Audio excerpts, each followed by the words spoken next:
Greetings, friend. I will tell you about 3 classic Sudokus released this month that I think you will love. I'll review these puzzles by giving you insights from the setters themselves, as well as my perspective as a solver. Stick around to the end. I'll even give you hints for each of these puzzles to help you solve them. Click on the links below if you want to try them yourself. And with that, it's reviewing time.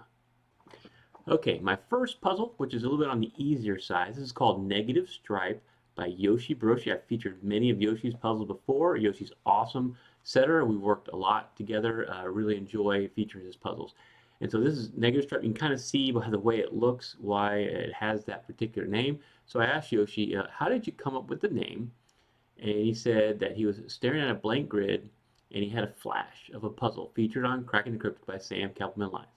It had the shape of a stripe, and he was thinking about this idea of a perfect grid with 6 empty boxes. And Yoshi wanted similar originality, and he wanted kind of a mirrored puzzle, and so he called it Negative Stripe. He said it was inspired, of course, by Sam's puzzle. I featured a puzzle recently, and the recommendations from May looked kind of similar. It was a gas puzzle where Sam had a little bit more stuff going on down here in the bottom and in the top right. But the idea here, and kind of keep in mind, is this has 2 parts of the grid that have 0 numbers in it, right? And I believe the setters have been trying to find a grid that has 3 completely empty. And I don't think the setters, I can tell in CTC Discord, have found one yet. So this is about as close as you can get when you have just 1 here and 1 here. And so that's kind of like this holy grail of setting where you're trying to get some empty grids and see how that plays out. I wanted to kind of point that out. But Yoshi also wanted to make it a relatively easy, approachable puzzle to solve. The idea he wanted to convey to solver was an evil puzzle with just singles. And since a single-only classic is not an easy puzzle by default, and by singles he means naked singles. When you have to go and look for naked singles versus just cross-hatching, it can be a little bit harder to find those within a puzzle, especially when you have to look through multiple houses, row, column, and blocks, to find and solve. It took him about a little over 30 minutes to set this. I'm always amazed when I find they can set puzzles like this in less than an hour. He said he got a pretty sturdy break in less than 30 minutes. Weren't any pre-solves, but Piatato did test it before the other testers and said it was a fun classic. And he also wanted to add that the break-in involves a funny number thing. That's about it. He liked the puzzle because of the utopian style grid, and he was able to set it really quickly, and I'm very, very proud of it. So that is Yoshi's perspective on Negative Stripe. Now, from a solving perspective, so I always refer to Clover's 5 marks are a great puzzle. Symmetry. Obviously, this puzzle has great symmetry, right? You look at it, like I wanted to solve it as soon as I saw just the way the grid looked. Centrality. Well, yeah, you have a mirror up here and down here, and a bunch of digits in the middle. Yes, definitely kind of focus on the middle here, and you have to branch out and see how these interact to kind of solve some of these middle corner houses, right, like this one. Maximality, minimality, plenty of digits here. You know, you got 7, 7, 7, so 21, 22, 23. You got 25, which is about average. That's not a problem. Repeated patterns. Yes, if you solve this puzzle, you will get some repeated patterns. First, you know, you're going to be able to do some quick hidden singles, but then you have to do what Yoshi said, look for those naked singles. You want to make some progress. And imply predicted logical flow. Yeah. It's implied. Where are you going to start? You're only going to start here and see, because there's only 2 cells to fill in, 2 cells to fill in, 2 cells to fill in, right? And then you're going to kind of work your way to look for, hey, how, you know, which kind of digits do I have a lot of, like these 8s and 4s, to kind of start doing the early solving. So all that's really great. Some other things I'd like to let you know is that I really enjoyed this. It was a lot of fun. Stick around to the end, and I'll give you some hints on how to quickly get through this particular puzzle. So let's move on to our next puzzle. Okay, for our next puzzle, this is a classic by Jovial. I got excited. Piatato told me that he was working on a classic by Jovial. I hadn't seen it in the CTC Discord, and so he showed it to me. It's actually in the Sudoku Discord, so it's a much smaller server, and it's mainly setters in there talking about and geeking out, no offense, on making particular puzzles and kind of sharpening each other on those kind of skills. And so this came out pretty recent, and it got excited. If you look at the name, you'll pop up, it might still say Yoinked Sudoku, but I talked to Jovial, and she said that she wanted to change the name to Stegosaurus. The reason being is Stegosaurus is like a dinosaur, like the T-Rex, and the T-Rex is who inspired Jovial to create this puzzle. There's an idea the T-Rex was looking for, and Jovial was able to put something similar into the puzzle. So that's why it's called Stegosaurus. You might say, oh, it kind of looks like Stegosaurus, scales getting up in there. Use your imagination, but it's respect to the T-Rex is where that name came from. All right, the inspiration, Jovial said, is the T-Rex was working on a similar idea, and I'm not going to give away the idea here. I actually have a solving video coming out this Friday where I will solve this puzzle, and I'll explain all that to you. But what I can tell you is that it's a combination of two advanced strategies. And so the T-Rex came up with this idea of basically have a combination, like using one advanced strategy that will lead you to the next advanced strategy. And the puzzle T-Rex came out, wasn't quite happy it turned out. And so she, Jovial, went and had a go at it, setting the same idea. And she got really close to the original idea, and instead came up with this really beautiful logic. So there is some combined strategy. You have to find the first strategy and then build upon that to get the second strategy to kind of get and crack through this puzzle. Before that, there is some play in this. You can still solve a few digits before you get to where you need the strategy. But I tell you, once you find it, it is a beautiful thing to behold. You're really going to love this particular puzzle. And I put it kind of on the medium range. It's not too difficultly hard. It's not something you have to stare at for an hour to figure out. You can still make some progress even if you don't find it right away. The intended solve path, like I said, is going to be that combined strategy, which I'm not giving away.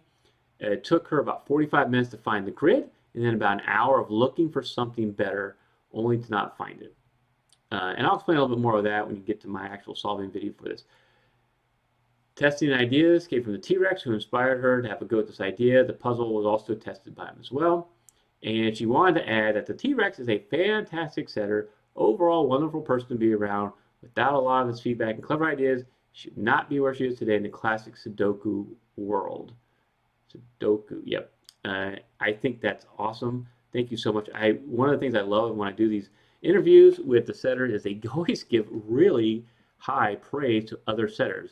They're building off different ideas. I think that's the beauty of having this, like the CC Discord, the Sudoku Discord, because now setters are working ideas off each other to come up with even better puzzles. All right, so let's talk about what I thought of it when I solved this puzzle. Okay, symmetry-wise, very good idea here. See how this works and how that works? That's symmetry in the middle. The key, though, to this puzzle are these outside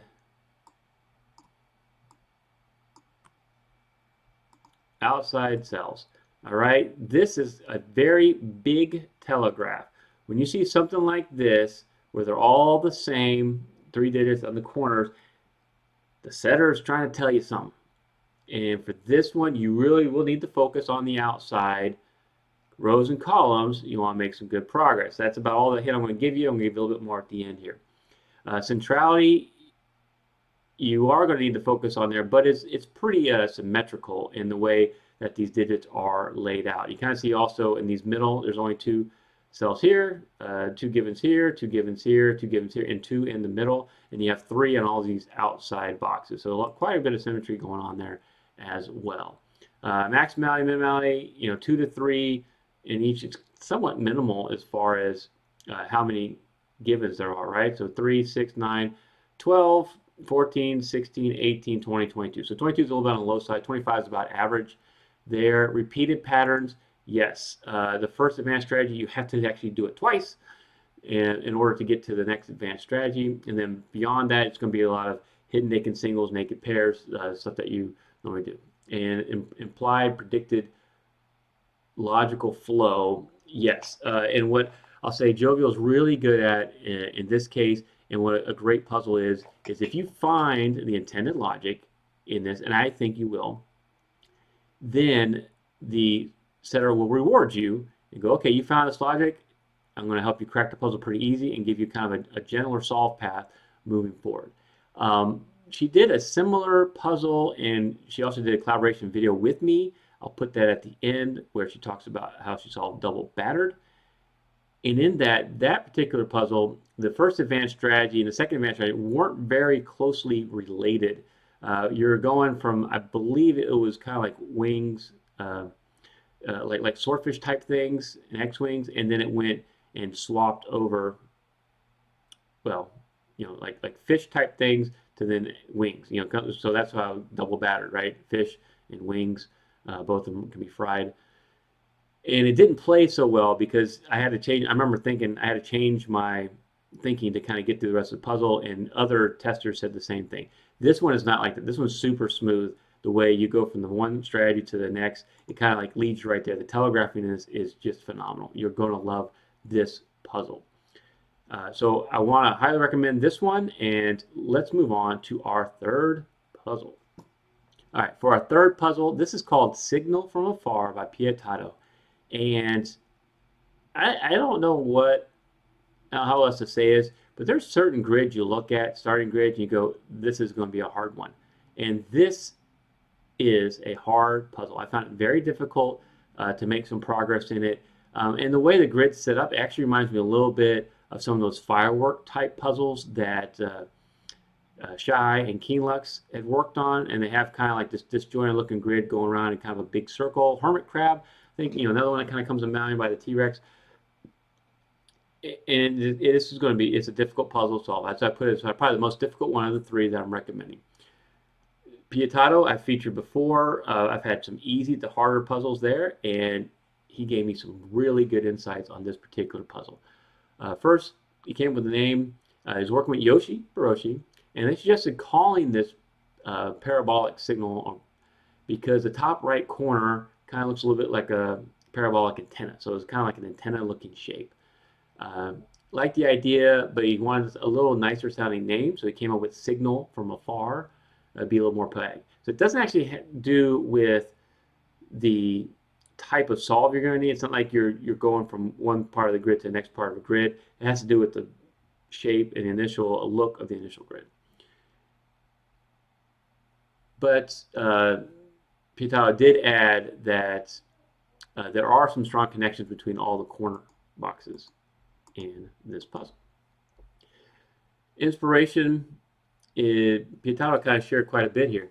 Piatato's only been doing puzzles since December, and I've already featured a few of his puzzles. And he said the first classic he set was quite horrible. No one found the intended idea, and so, as a setter, if people don't understand the puzzle and don't solve it the way you intended, it kind of dampens, the enjoyment of the puzzle as a setter. You kind of hope people will understand the creation that you made. He did another puzzle. He managed to telegraph much better than the main part of that original idea, but only half the solvers found the solve path. So he kind of went back to the drawing board to see if he could finally manage a good puzzle where the main idea was pretty findable. In the end, he found something that was a little bit different from the original idea, but he liked it even more. Particular idea to try to convey, he said that setting classic Sudoku can be notoriously hard. That's why a lot of setters actually will go and do variants, because the variants will kind of get you to some of the rough patches, where classics are pretty rigid in how you have to do the setting and also to do the telegraphing and other parts. And the other aspect, and what can be frustrating for a setter, is that for a classic, it's very easy to create bypasses to the intended logic. This happens in Sudoku, but it can be in a beautiful or surprising fashion. People do solve puzzles differently, and it can still be a pretty nice solve, even if it was not the intended logic.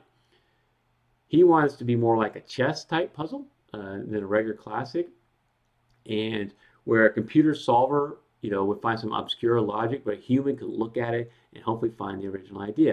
And if you put this one into a computer solver, it comes up with some really hard AIC type solves. I think even some Sudoku. It's not a generic solve path. So that's why you kind of want to look for some solving relationships between some of these numbers here. and you should be able to see how to solve it. He started recommending people try to solve without pencil marks. He actually put something in here where you can look at the idea and hopefully it's kind of a one-stepper. So the idea of a one-stepper, like Keenlex and Sherry like to do, is it's a hard break-in. Like you're gonna have a hard time putting any digit in this puzzle. But if you do find the break-in, then the puzzle kind of collapses.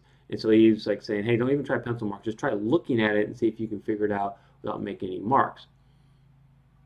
He changed his mind though, because he actually had this featured on Unshackling Sudoku and Puzzles. So Kishore tried this already, and I'll put a link to that video below in the comments.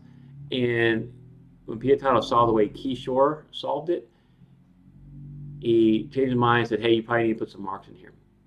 There's some beautiful standard techniques that he didn't even intend, but Kishore used it and it will solve the puzzle. And it's about a 30-minute video. Kishore does some really creative, unique type solving. And then how long did it take to set? And Piatato said only 1 to 2 hours. So all these puzzles that we're featuring now, at the most was this one in 1 to 2 hours. Where before I featured some puzzles where the setter said they've taken days to get the right logic down. And he said he kind of found an efficient way to complete this puzzle. Yoshi and other solvers in the Sudoku Discord server. So Piatato was in that server as well, helped with the testing, gave some good feedback. Everyone seemed happy, so he didn't change anything after this initial grid was laid down. And he said that's about all the information that he wanted to add. So what do I say about this puzzle as a solver? Okay, on CTC Discord, this puzzle got, like most people rated like 3 or 4 stars. And I'd say if you don't find the initial logic, it can be a little bit harder than that. I went through more standardized classic format in the way I did the solve. Like I said, I ended up finding some alternate inference chains that made some progress, and then I was able to kind of get through and do the solve. So for me, it was a pretty difficult puzzle. Symmetry-wise, the grid itself, the way it looks, is very interesting and approachable. So I saw like it looks hard, but I want to see if I could solve it. I knew it was going to be a challenging puzzle. You know, there's not many cells here in the middle filled out, so you have to kind of work around the edges, and that's what Piatato said he was intending. You want to look at some of these outside blocks and see some relationships there, and with some of the restrictions that some of these numbers are putting in these outside blocks. Maximize, minimize, about the normal amount, maybe even a little light on the number of givens. How many we have here? You know, 3, 5, 7, 11, 14, 17, 22, so a little bit on the lighter side. Repeated patterns, you have to consider a couple pairs of digits to get going in this, is what I'll say. And once you get the initial break-in and the puzzle starts collapsing, it's just going to be hidden naked singles and naked pairs, nothing real hard right there. And pride, predicted logical flow. You can find the intended logic, and like Piatato said, try to think a little creatively about it. Try to look at some of the relationships and try to look at some of the restrictions. I call them restrictions, you know, so like how 1 comes down here in column 9 and then row 9 means that 1 can only be in 2 spots. So it creates quite a bit of restriction here in block 9, for example. And you see how the 1s and 2s are both going up here and the 1s and 2s are going here. So now these 2 cells are creating some restrictions here in block 4. So I switched from using marks in this puzzle to go into the modern software approach where I filled in all the candidates and start from there because I knew I was going to need some difficult logic to get through. I did not see the intended solve path, and Piatato kind of talked me through what he thought there, and I get it now, and it makes a lot of sense what he was looking for. And I had to kind of grind through, find some alternate inference chains, and I got through this puzzle. And if you don't know what I'm talking about you know, strong and weak links with alternate inference chains, I'll put a link to my AIC tutorial right now. You can go check that out, and then maybe, you know, attempt this puzzle. I believe there's also a set variation of this puzzle, and I may attempt that in the future and try to use and apply set to this puzzle, see if I can get a break in that way. That would be kind of interesting and exciting. And then even after I did the alternate inference chains, I still had to apply another advanced strategy to fully crack the puzzle. So I hope you look at this and find the intended logic and let the puzzle crack for you. And with that, I am going to switch over and give you some of my hints and tips to get through these 3 puzzles. Okay, for negative stripe, my recommendation is fill in these naked pairs, then look for some easy cross-hatching. After you do that, you'll make some progress. You won't need to do anything more than naked pairs in this grid. And then if you want to get going and you're getting a little stuck, you're going to need to focus on naked singles in rows 3 and 7 and columns 3 and 7. You start looking there, you'll be able to make the progress and get through this puzzle pretty quickly. Okay, for Stegosaurus, I'm going to warn you, this is a huge spoiler. So turn your volume down if you don't want the advanced strategy that's going to solve this puzzle.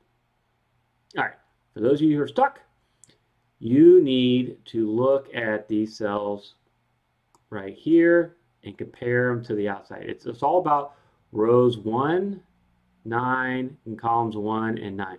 And we'll notice I had a pattern like this in Florian Wortmann's puzzle.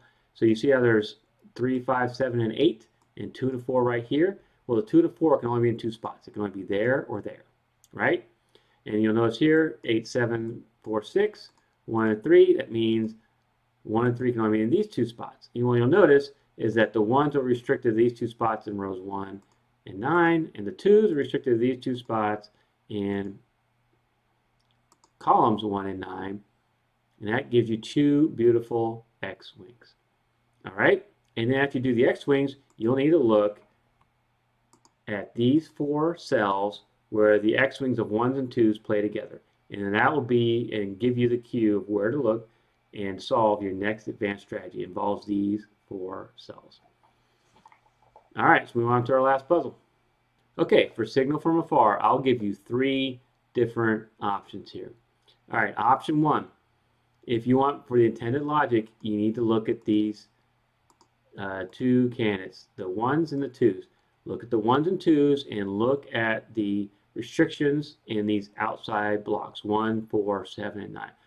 The intended logic is to use these 1s and 2s and to help you determine what can be in this cell right here, row 8, column 2. That's the intended logic.